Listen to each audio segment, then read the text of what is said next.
મુખ્યમંત્રી ચંદ્રક મેળવનાર હોમગાર્ડ અધિકારીને રાજ્યપાલ શ્રી દેવવ્રત આચાર્યજીની ઉપસ્થિતિમાં યોજાનાર સ્નેહ મિલન કાર્યક્રમમાં ઉપસ્થિત રહેવા આમંત્રણ.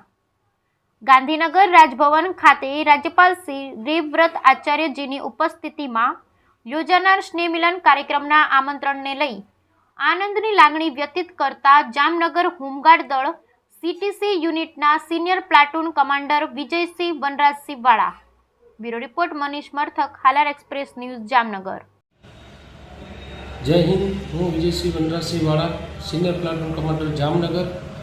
મુખ્યમંત્રી મેડલ મળતા અમોને તારીખ 15/8/2024ના રોજ રાજ્યપાલ શ્રી દેવવ્રત આચાર્યશ્રીની ઉપસ્થિતિમાં આયોજન કરવામાં આવેલ સ્નેહ મિલન કાર્યક્રમમાં અમોને આમંત્રણ મળતા અમો આનંદની લાગણી અનુભવીએ છીએ અને રાજ્યપાલશ્રીના ઉપસ્થિતિ પ્રથમ વખત અમોને હાજર રહેવા અવસર મળ્યો છે, જેમાં હું સરકારશ્રીના આમંત્રણને મળેલ ખૂબ ખૂબ આભાર માનું છું અને સાથોસાથ જામનગર હોમગાર્ડ જવાનો તથા જામનગર ઓફિસરગણ તથા જામનગર જિલ્લા હોમગાર્ડ કમાન્ડન્ટ ગિરીશ સરવૈયા સાહેબનો પણ ખૂબ ખૂબ આભાર માનું છું. જય હિન્દ, જય ભારત.